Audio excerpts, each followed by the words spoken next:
With back to school in full swing, all districts across the state kicking their heels as the yellow school bus drives down the street. Some of you are going to have a little more time on your hands during the day, maybe to tackle projects that have sat unfinished on a shelf during that family season of summer. Well, our creative guest today can help coach us along. In fact, her specialty is making gorgeous stuffed toys and dolls.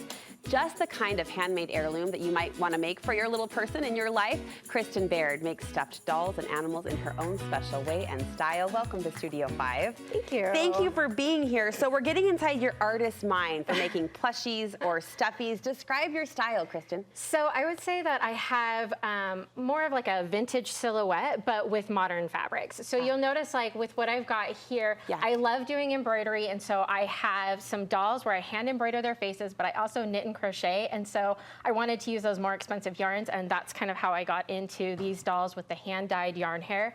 But I get bored, and so I can't do the same thing over and over. That's why Plight of an artist. Oh my gosh, absolutely. And so I'm not a super manufacturer. I do small batches, but I only do this, like, I only do one fabric for each silhouette.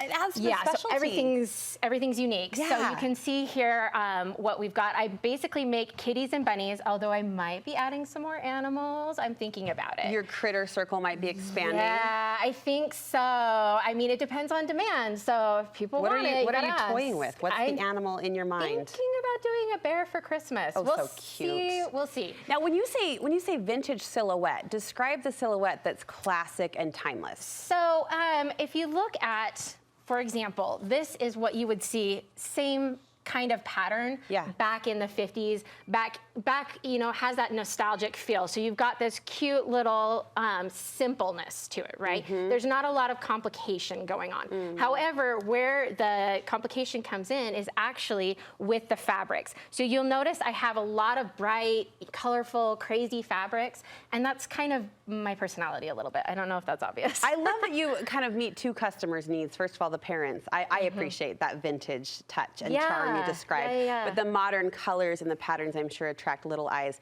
as well. What fabrics do work best? I mean, we can be attracted to the style and the pattern, but is there a quality that you're looking for? Absolutely. And so I always go with a tightly woven cotton. Okay. And so you'll see with these, it's a higher quality. So you always get what you pay for, right? So if you pay for a little bit better fabric, more of that quality cotton fabric in quilt shops, things like that, you'll get better prints, and it'll also last longer and it'll go better. What you want to avoid, you can do it, but when you use canvas materials or like thicker materials, it just makes it a little bit more tricky to get it through the sewing machine. And then of course, anything with stretch. So if you pull on it in any direction and it's stretching, that's gonna create lumps and weirdness. Now that can be kind of fun because it creates personality, but it also is a little bit tricky with the sewing machine. I imagine the durability would go down with that as well. I mean, these are gonna get love. They're gonna be at tea parties and all the things. Yeah, and then I guess the last one I would say to try to avoid is anything that's slippery, like organzas, or what's the other one? I don't remember, but anything that's see-through, because you'll have to put a lining behind it. Now, a lining's fine, but sometimes it'll separate from the fabric and then it'll create weird like pleats and things like that. So again, it comes down to ease of sewing.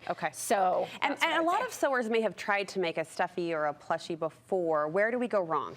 I think it's really a lot with the fabric, and then it's also with the stuffing. You want to make sure that you're stuffing it really, really tight. It kind of pulls on the seams a little bit, but that's okay. You want that to happen. So talk us through your process. Show us some other maybe tips or tricks to troubleshoot. To the stuffing point, I've got a little friend here, and you'll notice that like the points are not quite stuffed. So you actually want to get some stuffing in there and just, I mean, you want to get to know that animal real well. Get up close and just get up in there and just push it on into that corner so that it's very stiff. Because again, what happens is if you don't stuff it tight enough, over time, it will actually lump up and clump. Like, have you ever had a pillow that's lumpy? That's why. Is because the stuffing on the inside will clump together rather than staying stiff. Do you use any tools to help you stuff? I do. Thank you for bringing that up. So with the little arms and legs, what's a little bit tricky with stuffing them is that it's a small area. So actually, let me start with this one. These are hemostats. And so yes, they are surgical, but you can actually get them in the quilting section at Joann. Isn't that funny? No way. Yeah. So you can do that. And then even like Etsy has them and a lot of like online sewing shops. This is where I start to call you Dr. Baird. I know.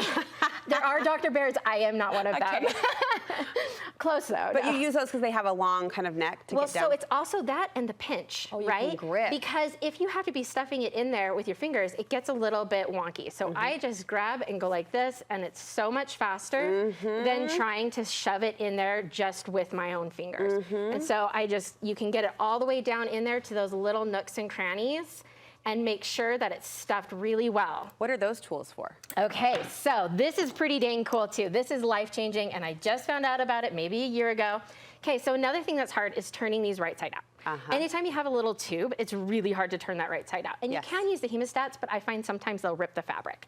So what you do, and this can be it's called a turning tool. I got this one at Madame Sew, but you can just use a large straw and a chopstick. It works just as well. So I'm intrigued. I know, it's so interesting, and here's the magic. So you stick the straw, the tube in, and then you're just gonna use the chopstick and watch. Goes right through the straw, stop it. Yeah, and then you can use the chopstick to kind of like push that out a little bit more. That is fantastic. And quickly, we've got 30 seconds left. I saw a hump jumper on your list. Okay, so this is really great, and not just for stuffed animals, it's for anything. What is it? So what it is when you come to bigger pieces, like for seams and stuff like that, especially for the ears, your presser foot is like this, or actually no, it's like that, and it'll stop your sewing machine. Your presser foot needs to be like this. Okay. So what this does is you put up your presser foot and just stick it right underneath and push it down on that, and then you can just go over it and it'll kick it out the back. It gives you that gap point. Yeah, exactly. And so it straightens that out, and it'll make it a much smoother